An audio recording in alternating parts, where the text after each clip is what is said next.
The average annual income of a household in the United States is approximately $83,000.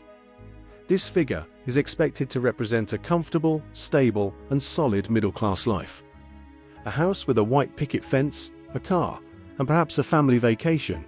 This is exactly the kind of life the American dream was built on. But today, for an increasing number of American families, that dream has disappeared. Earning $83,000 a year no longer feels comfortable. It feels tight. So tight that a car breakdown, a rent increase, or a medical bill arriving in the mailbox can instantly turn a normal month into a financial crisis. The strange part is this. According to the US government, these households are doing just fine, even better than fine, because the official poverty line for a family of 4 is around $31,000 per year, and these families earn more than double that amount. This threshold determines who qualifies for programs such as Medicaid, food assistance, housing support, and tax credits, and it forms the basis of the country's discussions on inequality. Thus, a major contradiction emerges. If $31,000 is officially considered poverty, but $83,000 is still not enough for millions of families, then either people's expectations have changed, or the benchmark no longer reflects reality. This raises important questions. How can a family earning the median income in one of the richest economies in the world feel financially fragile? How is the poverty line calculated? Does this calculation reflect today's cost of living? And what are the real-world consequences of policies based on outdated measures? Now let's conduct a thought experiment. Imagine a family in the United States earning the median income of about $83,000 per year. What does this money actually cover? After federal and state taxes and payroll deductions, the remaining income typically falls into the mid-$66 range.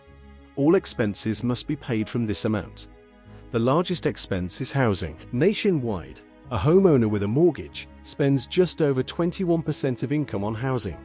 However, in New York and California, this figure is closer to 36%. In Hawaii and Washington, D.C., it is around 35%, well above the 30% threshold economists consider financially burdensome.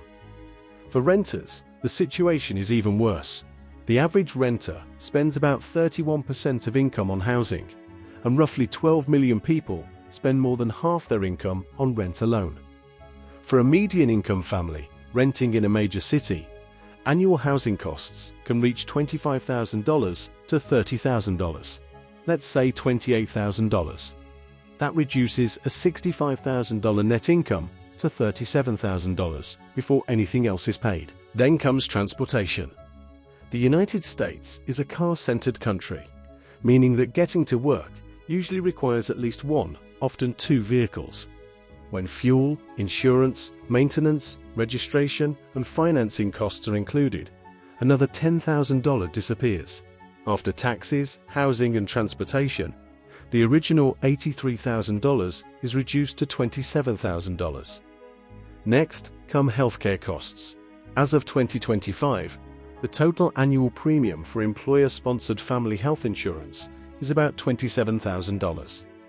Employers cover most of this, but employees still contribute around $6,800 before seeing a doctor. This does not include deductibles. That leaves roughly $20,000 from the original $83,000. Then childcare costs are added. Center-based care averages over $10,000 per child per year, and in some states rivals university tuition. For a two-parent family with 2 children, this adds $20,000 to $30,000. Even at the lowest estimate of $20,000, the budget goes negative, and no groceries have been bought, no bills paid, and no savings set aside. The key point is that almost none of these expenses are optional.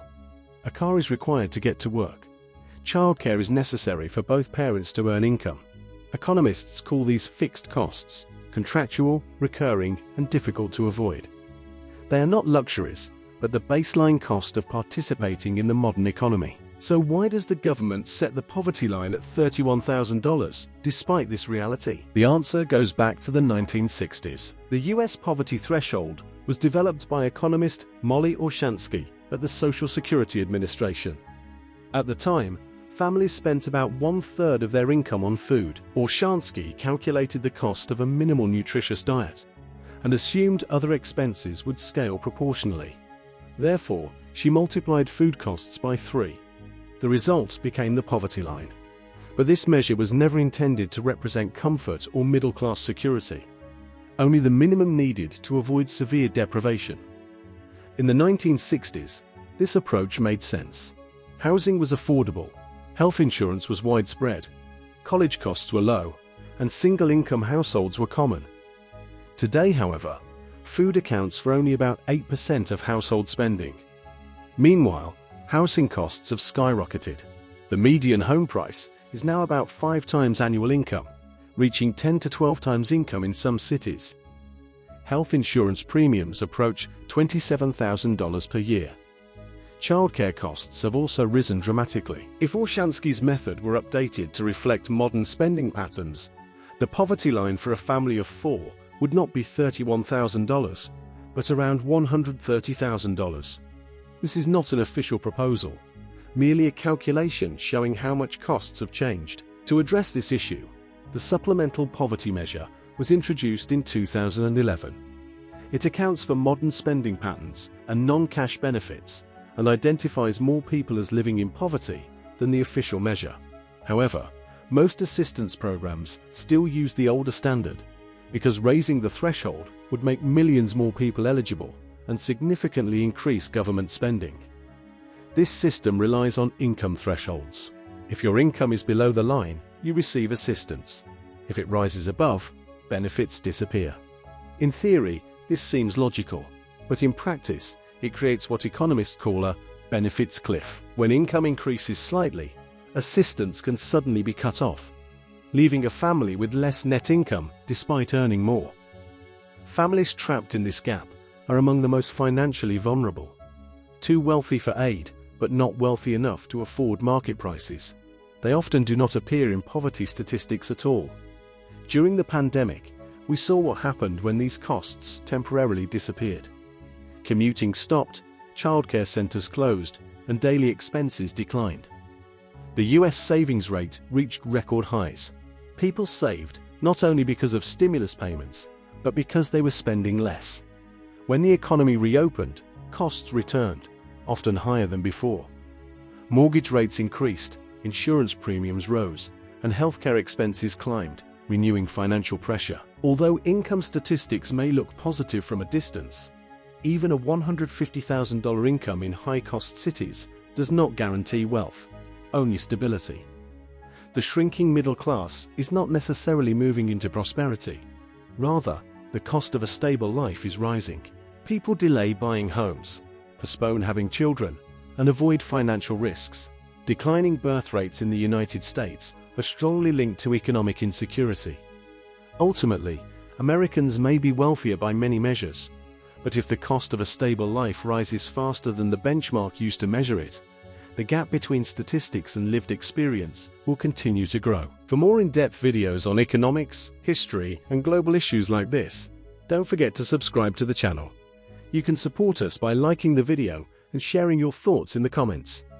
If you want to see more content like this, be sure to turn on notifications. Thank you for watching, and see you in the next video.